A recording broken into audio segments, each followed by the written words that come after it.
مولاي صل وسلم دائما أبدا على حبيبي. السلام عليكم ورحمة الله تعالى عز وجل وبركاته. نحمد الله سبحانه وتعالى ونصلي ونسلم على حبيبه الكريم وعلى آله وصحبه ومن تابعهم بإحسان إلى يوم الدين أما بعد. দূরের এবং কাছে দেশের এবং প্রবাসের যেখান থেকে আপনাদের প্রিয় অনুষ্ঠান SZHM ট্রাস্ট নিবেদিত আলোকধারা দেখছেন, সকলকে জানাচ্ছি আন্তরিক শুভেচ্ছা এবং মোবারকবাদ। আশা করছি সবাই ভালো আছেন এবং সুস্থ আছেন। প্রিয় দর্শক, দেখতে দেখতে বছর ঘুরে আবারও আমাদের মাঝে চলে এলো পবিত্র শাহরুর রমাদান, আল্লাহ রাব্বুল আলামিন প্রদত্ত রহমতের মাস, কোরআনের মাস, তিলাওয়াতের মাস, সংযমের মাস, নিজেকে সত্যিকার অর্থে আল্লাহ রাব্বুল আলামিনের একজন সত্যিকারের আব্দ তথা বান্দা হিসাবে উপস্থাপন করার মাস এই রমজান মাস আমাদের মাঝে চলে এসছে। তো সেই রমজান মাসকে কেন্দ্র করে আজকে আমরা আলোচনা করতে যাচ্ছি যে বিষয়গুলোর উপরে, তা হচ্ছে পবিত্র রমজান মাসে ইবাদত বন্দেগীর গুরুত্ব, তাৎপর্য, ফজিলত। প্রিয় দর্শক, আজকে এই বিষয়ের উপর আলোচনা করার জন্য আমাদের স্টুডিওতে আমন্ত্রিত অতিথি হিসেবে রয়েছেন গাউসুল আজম জামে মসজিদের সম্মানিত খতিব মাওলানা প্রফেসর মোহাম্মদ আব্দুর রাজ্জাক আল আজহারি। আসসালামু আলাইকুম ওয়া রাহমাতুল্লাহি ওয়া বারাকাতুহু। মোহতারাম, আমি আজকে আপনার কাছ থেকে এই পবিত্র মাহে রমজানের যে ইবাদত বন্দেগীর গুরুত্ব, তাৎপর্য এবং ফজিলত সম্পর্কে প্রথমে যে জিনিসটি জানতে চাইব সেটি হচ্ছে, ইবাদত তো আমরা করি, কিন্তু আসলে আমাদের এই ইবাদতটা গুরুত্বপূর্ণ কখন হবে? অথচ আমরা ইবাদতের পাশাপাশি যখন গুনার কাজ করি, ইবাদতের পাশাপাশি আমরা হারাম হালাল ইত্যাদি বেঁচে চলছি না, সেক্ষেত্রে ইবাদতের গুরুত্বের দিকটা কতটুকু বজায় থাকে, এই বিষয়টি নিয়ে আপনি আমাদেরকে বলবেন। আলহামদুলিল্লাহ ওয়াসসালাতু ওয়াসসালামু আলা রাসূলিল্লাহ। রমজান মাসের মধ্যে মুমিনিন মুমিনাত আমরা যারা আল্লাহর ইবাদত করছি, আল্লাহর কাছে তো মোনাজাত এবং দাবি এটা সবসময় জোরালোই রাখবো দিল দিয়ে, যে আল্লাহ যেন আমাদের ইবাদতগুলিকে কবুল করে নেন, মেহেরবানি করেন, রহমত দান করেন। আর আমাদের ইসলামের যে ইবাদতটা, সেই ইবাদতের সঙ্গে সাংঘর্ষিক যদি কিছু আমাদের জীবনে থাকে, আছে, অনেকটাই আছে, তা সেই বিষয়গুলি পরিত্যাগ করবার জন্য যেন আল্লাহ আমাদিগকে ইমানি শক্তি বাড়াইয়ে দিয়ে আমাদেরকে দয়া করেন, এই দাবিটাও আল্লাহর কাছে করে আমরা চেষ্টা করতে হবে। আল্লাহ নবী জানিয়েছেন যে মানলাম ইয়াদা আকাউলা জুরে ওয়াল আমালা বিহি ফালাইসা লিল্লাহি হাজাতুন ফি আন ইয়াদা তাআমাহু ওয়া শারাবাহ। কোনো একজন ব্যক্তি রোজা রাখলো, সুন্দরভাবে রোজা রাখলো, আল্লাহর শরিয়াত মতো রসুলের তরিকা মোতাবেক রোজা সে রাখলো, কিন্তু দিনের বেলায় রোজা রাখলে অবশ্যই রোজার দাবি তো হলো এই যে সে শরিয়াতে গর্হিত বর্জনযোগ্য যে সমস্ত বদাখলাক, যে সমস্ত গুনাহের কাজ রমজানের আগে সে করেছিল শয়তানের ওয়াসওয়াসায় পড়ে, সেইগুলি রমজানের রোজা রাখার পরেও জানলো সে হাজারবার যে কোরআন নাজিল হচ্ছে, এই রোজার মাসে কোরআন নাজিল হয়েছে, অতএব এই সেই গুনাহের কাজগুলি সে অব্যাহতভাবে করে যাচ্ছে, তাহলে সেই কাজগুলি এখনও ছাড়ে না। তো আমাদের সরকার বাহাদুর তো আইন দিয়েছেন যে এই ফলের মধ্যে আর মাছের মধ্যে এগুলিকে দীর্ঘদিনের জন্য সুস্থ টাটকা রাখবার জন্য তুমি ফরমালিন ব্যবহার করতে পারবে না, এটা পরিমাণের চাইতে বেশি হয়ে গেলে মানব স্বাস্থ্যের জন্য হুমকি এবং মোদেররন লে আসছে হাতেল ইনসানিয়া, মানুষের স্বাস্থ্যের জন্য ক্ষতিকারক। কিন্তু ব্যক্তিগত চিন্তাকে প্রাধান্য দিয়ে সে কী করলো, এই ফলের মধ্যে, কমলার মধ্যে, আপেলের মধ্যে, টমেটোর মধ্যে সমস্ত ফরমালিন দিয়ে বিষ মাখাইয়ে তারপরে জনগণকে ক্ষতিগ্রস্ত করছে। এইটা সে বর্জন করে নাই, রোজার আগেও করেছে, রোজাতেও করতেছে। অনুরূপভাবে মাছের মধ্যে ফরমালিন, অনুরূপভাবে আল্লাহ রাব্বুল আলামিন কোরআন শরীফ নির্দেশ দিয়েছেন যে কোরআনে রোজায় নাজিল, সেই কোরআনের মধ্যেরই তো আইন এটা, আকিমুল ওয়াজনা বিল কিসতে, তোমাদেরকে বেশি দিতে আমি বলি না, কিন্তু ন্যায়ের ভিত্তিতে তোমরা দাড়ি পাল্লাটাকে দেশে প্রতিষ্ঠিত হয়েছে কিনা সেটা দেখো, শাসক ব্যবসায়ী সবাই মিলে দেখো মিজানটা তোমরা ন্যায়ের ভিত্তিতে দিতে পারলা কিনা। যদি ওষুধটা বাংলাদেশে তৈরি হয়, বাংলাদেশে এখন বিশ্বমানের ওষুধ তৈরি হচ্ছে, তাহলে সেটাকে সিল মেরে দেবো মেড ইন বাংলাদেশ। পরীক্ষা করে দেখুন, made in Japan, made in German, made in France, made in America, এইসব ওষুধের যা কোয়ালিটি, মেড ইন বাংলাদেশ মেডিসিনের তাই কোয়ালিটি, তাইলে মেড ইন বাংলাদেশ, অথচ আমি মেড ইন জার্মানের সিল মেরে সেই কাপড়ে সিল মেরে আমি মিথ্যার আশ্রয় নিয়ে রোজার আগেও বিক্রি করেছি, এখনও তাই বিক্রি করছি। তো এইটা কীভাবে হবে? আল্লাহর নবী বললেন, মানলাম ইয়াদা কাউলা জুর। এই কাউলা জুর, জুর শব্দটার একটা অর্থ হলো আল কেজব, মানে মিথ্যা কথা বলা যে বর্জন করলো না, মিথ্যা কথা বলেই চলেছে। অনুরূপভাবে জুর শব্দটার আর একটা অর্থ হলো ওই যে কোর্ট কাছারি গিয়ে জাজমেন্ট দেওয়ার ক্ষেত্রে বিচারক কিন্তু বুঝে গেছেন যে এই জমির মালিক অমুক না, এই জমির মালিক জয়নাব বিবি। তাইলে এটা বুঝতে পারা সত্ত্বেও এখানে যদি মনে করেন যে 5 কোটি টাকা জাগতিক স্বার্থ নিয়ে সে শক্তিধর ঘুষদানকারীর পক্ষে যদি রায়টা লেখে, তাইলে রমজান মাসের মধ্যে সে তো মিথ্যা বর্জন করে নাই, যে উকিল সে তো মিথ্যা বর্জন করে নাই, যে সাক্ষী সে তো মিথ্যা বর্জন করে নাই। রোজা তো আসছিল মানুষদের আখলাকি একটু চেঞ্জ আনবে, ভালোর দিকে নিয়ে যাবে, সেই জন্য রসুল্লাহ বলছেন ওয়া ইন্নামা আস-সাওমু মিনাল ফহশ মিনাজ জুর, এই মিথ্যা এবং এই যে লজ্জাহীন বিষয়গুলির আলোচনার সঙ্গে যুক্ত হওয়া, এইগুলি বর্জন করানোর যাতে অভ্যাস হয়ে যায়, সেই জন্যই তো আল্লাহ রোজাটাকে ফরজ করেছেন। লাআল্লাকুম তাত্তাকুন, এখানে অনেকেই ব্যাখ্যা করেছেন লাআল্লাহ মানে সম্ভবত। আর এটা তো পরিষ্কার কথা, এটা যে মানুষের বক্তব্যের মধ্যে যদি লাআল্লাহ লাইতা থাকে, তাহলে তখন অর্থ হলো সম্ভবত, হতেও পারে নাও হতে পারে। কিন্তু আল্লাহ রাব্বুল আলামিনের কোরআনের মধ্যে আল্লাহ বলছেন যে সহিভাবে যত রোজা রাখতে পারো, রোজা রাখো আমার নবীর শেখানো কৌশলে, তাহলে তখন নিশ্চয়ই তোমাদের মধ্যে তাকওয়ার শক্তি বৃদ্ধি পাবে। জগৎ পরকালে ওই তাকওয়ার শক্তিটার ভেলায় চড়ে অনন্ত সাফল্যের দিকে যেতে পারে। আমি আপনার এই কথার সাথে আরেকটা জিনিস লাগাতে চাই, সেটি হচ্ছে এখনকার বর্তমান জামানা হচ্ছে ইলেকট্রনিক মার্কেটিংয়ের একটা যুগ চলছে। আমাদের বিভিন্ন মাধ্যমগুলোতে, বিভিন্ন সামাজিক যোগাযোগ মাধ্যমগুলোতে বিভিন্ন পণ্যের অ্যাডভার্টাইজমেন্ট চলছে, সেগুলো দেখে মানুষ অনলাইনে অর্ডার করছে, বাড়িতে চলে আসছে। আমার খেজুরটার কথাই যদি বলি, রমজান মাসে একজন ভোক্তার সবচাইতে প্রয়োজনীয় যে পণ্য সেটি হচ্ছে খেজুর, এবং এই খেজুরটি উচ্চ শ্রেণী থেকে শুরু করে নিম্ন শ্রেণী পর্যন্ত, সৌদি আরবের হোক কিংবা কাতারের হোক, বিভিন্ন দেশের, ইরানি খেজুর হোক, তারা কিন্তু সেটি গ্রহণ করে থাকে। এবং বর্তমানে রিসার্চ করে দেখা গিয়েছে এই খেজুরের মধ্যে সবচাইতে উচ্চ পর্যায়ের ফরমালিন ইউজ করা হয়ে থাকে। শুধু তাই নয়, আপনি ওজনের ক্ষেত্রে বলবেন, আপনাকে বলে দিচ্ছে যে এই প্যাকেটের ভিতরে আপনার 10 কেজি খেজুর আছে, অথচ প্যাকেট থেকে যখন খেজুরটা নামানো হয় দেখা গেল প্যাকেটের ভিতরে 8.5 কেজি। প্যাকেটের এই কাঠের বা বাঁশের তৈরি যে প্যাকেটটা, এই প্যাকেটের ওজন আছে 1.5 কেজি। এই যে ভোজভাজির খেলা দেখাচ্ছে এই ব্যবসায়ীরা, রমজানের শুরুতে খুব সমারোহ করে এই ধরনের 2 নম্বরই ব্যবসা করে রমজান যেদিন থেকে শুরু হলো মসজিদ ভর্তি করে গিয়ে তারাবিতে দাঁড়িয়েছে। আসলে এদের জন্যই বোধহয় আল্লাহ তাআলা বলেছেন ফাওয়াইলুল লিল মুসাল্লিন। হ্যাঁ, তা ঠিকই। এই ধরনের মুসল্লিদের জন্য, তাদের জন্য মহা তিরস্কার, মহা অশনি সংকেত এগুলি তো আছেই। কিন্তু এই যে সমস্ত বিষয়গুলি আপনি বললেন যে টমেটোর মধ্যে যদি মনে করুন ফরমালিন দেয়, কাঁচকলা এবং বেগুনের মতো তরকারি যদি ফরমালিন মেশানো পানিতে চুবানি দিয়ে তারপরে 10 দিন 20 দিন পর্যন্ত রাখে, মাছের বেলায় এ সমস্ত যদি করে, তো ওখানে আমি বলতে চাই যে আত্তাজিরু সাদুকু মা'আন নাবিয়িনা ওয়া সিদ্দিকিনা ওয়া শুহাদা ওয়া সালেহিন, রাসূলুল্লাহ বলেছেন যে সত্যপন্থী যেসব ব্যবসায়ী পরিমাণটা সঠিকভাবে ঘোষণা দিবে, মালের কোয়ালিটি ঘোষণা দিবে, দূর থেকে মাল এনে মোটামুটি গ্রহণযোগ্য পরিমাণের লাভে মালটা সে বিক্রি করবে, কাস্টমারদের ছেলে মেয়ে নিয়ে তারা সকলে খাবে। এই যে আমাদের দেশে পেঁয়াজও বিক্রি হয় রমজানে ইফতারের সময়, কিন্তু সবাই ফ্যামিলিতে এগুলি তৈরি করতে পারেন না, অনেকের সময় নাই, তাদের আল্লাহ আর্থিক দিয়েছেন, তারা দোকানে একজন মহল্লার ভালো ব্যবসায়ী নির্ভরযোগ্য তৈরি করে, আমরা সেখান থেকে কিনে খাই। খেজুর, মুড়ি, আমাদের দেশের যশোর এলাকার এই যে মিষ্টি, পাঠালি, গুড়, এগুলি তো আছেই।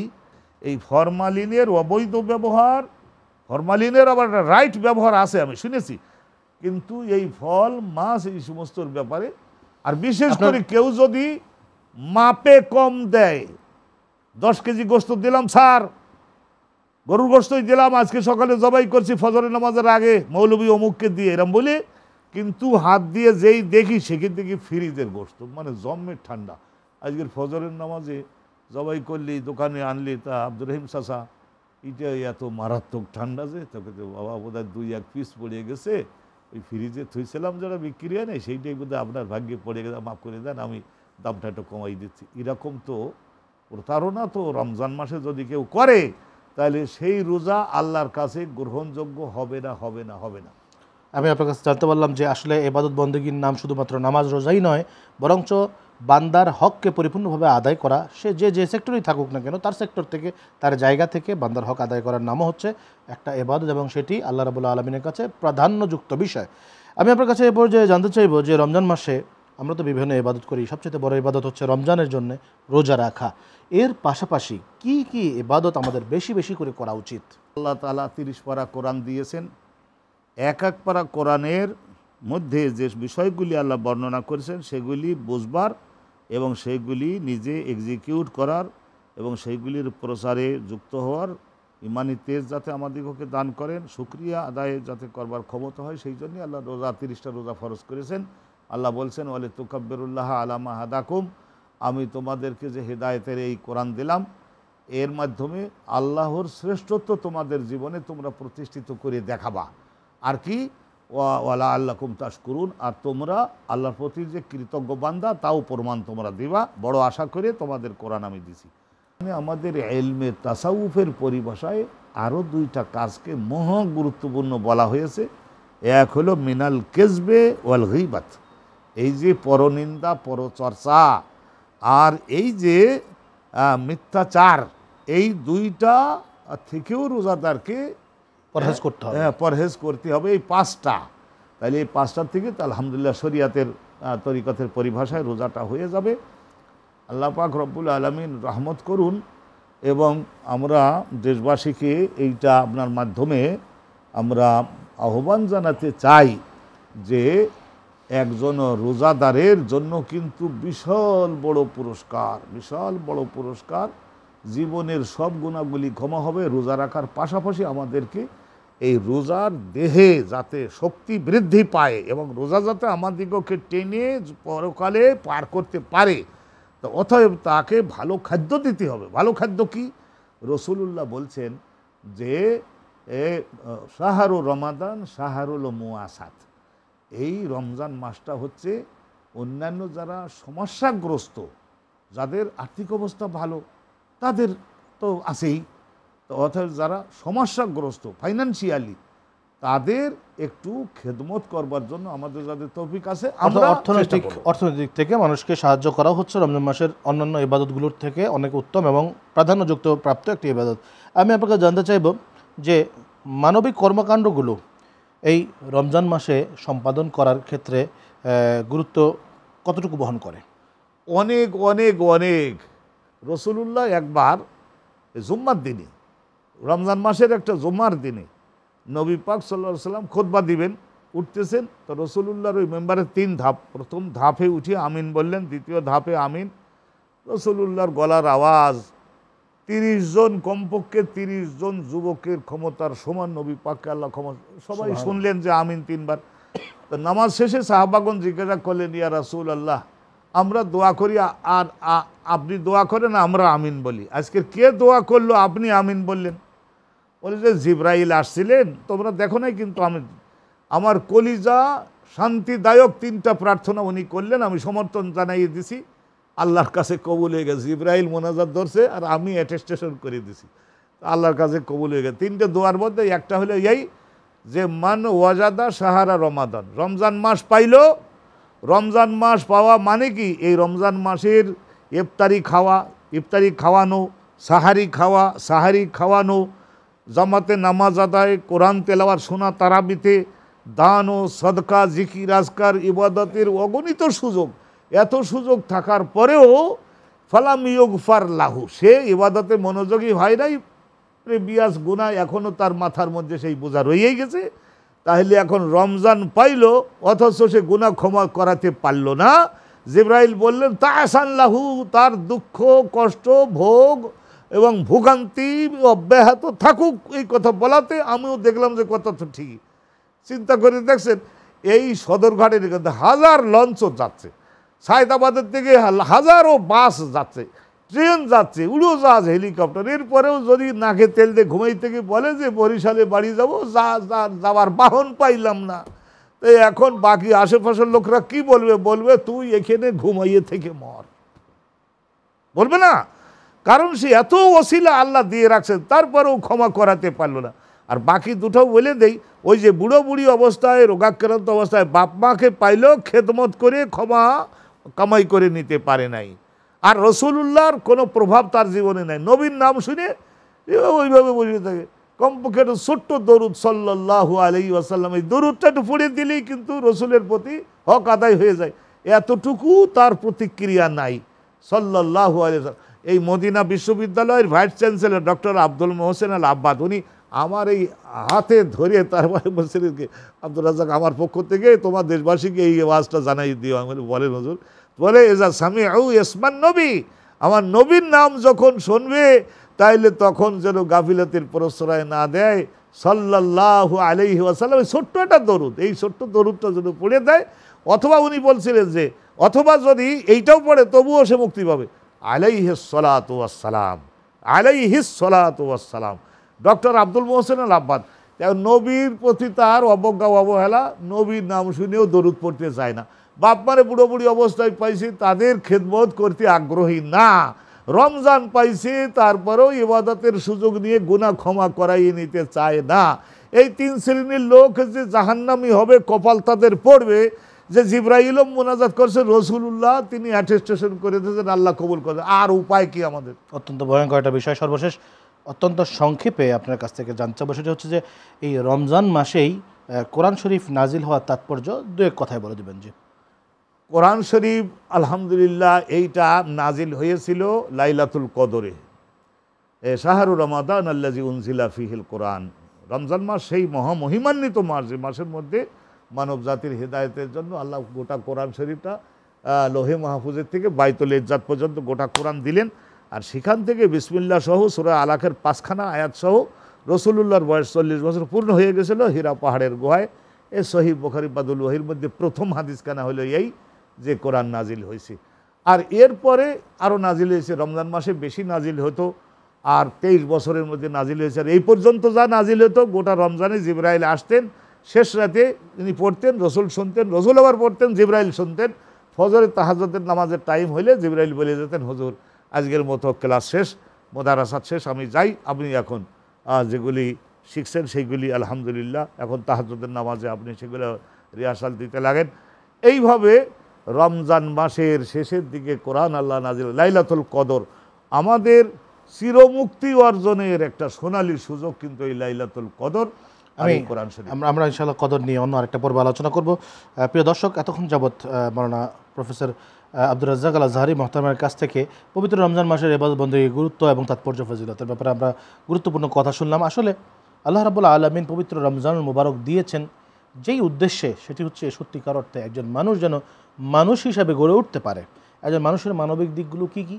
মানবিক দিকগুলো হচ্ছে যেমনভাবে সে আল্লাহ রাব্বুল আলামিনের ইবাদত করবে, ঠিক তেমনিভাবে হাক্কুল ইবাদের প্রতি খেয়াল রাখবে, ঠিক তেমনিভাবে আল্লাহ রাব্বুল আলামিন পৃথিবীতে যা কিছু সৃষ্টি করেছেন প্রত্যেকটা জিনিসের উপর তিনি যত্নশীল হবেন এবং প্রত্যেকটা জিনিসের প্রতি মায়া মহাব্বত, তার প্রতি দায়িত্বশীলতা প্রদর্শন করবেন। এটাই কিন্তু পবিত্র রমজানের যে শিক্ষা, সেই শিক্ষা। তো আসুন এই পর্যায়ে আমাদের আজকের এই পর্বের বিশেষ সেগমেন্ট জানা ও জানায় আমরা চলে যাচ্ছি। মওলায়া সাল্লি ওয়া সাল্লিম দাইমান। মোহতারাম, জানা ও জানায় আজকের এই পর্বে আমরা আপনার কাছে জানতে চাইব আহাদ এবং ওয়াহেদ এই দুটো তরিকতের ক্ষেত্রে কি অর্থ রাখে। মওলায়া সাল্লি ওয়া সাল্লিম দাইমান। ওয়াহেদ এটা তো আমরা জানি যে এটা এক, ওই আল ইসনানে 2 এর আগের সংখ্যাটা হলো ওয়াহেদ। তো আল্লাহ রাব্বুল আলামিন ওয়াহেদ, তিনি সংখ্যায় তিনি এক, লা সানিয়া লাহু, তার তো আর কোনো দ্বিতীয় নাই। এটা তো সত্তাগত দিক দিয়ে, কিন্তু এই ওয়াওটা হরফে ইল্লাত হওয়ার কারণে তাই ওয়াওটাকেও চেঞ্জ করে ওখানে আহাদ বানাইয়ে দেওয়া। আর ওই জায়গায় যেটা অতিরিক্ত আলিফ ছিল না, অ আলিফ, এইটা আলিফটাকেও সরাই দিয়ে আহাদ করে দেওয়া। এ দেখেন, এর মধ্যে কোনো নোক্তা কিন্তু নাই। তার মানে আল্লাহ রাব্বুল আলামিনের তাওহীদ এবং আল্লাহ রাব্বুল আলামিন তিনি যে এই যেসব যোগ্যতা এবং গুণ সমূহের অধিকারী সেইগুলির মধ্যে কারোর কোনো অংশগ্রহণ নাই।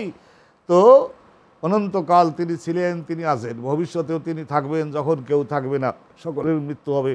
সেই আহাদটা একেবারে চূড়ান্ত পর্যায়ে।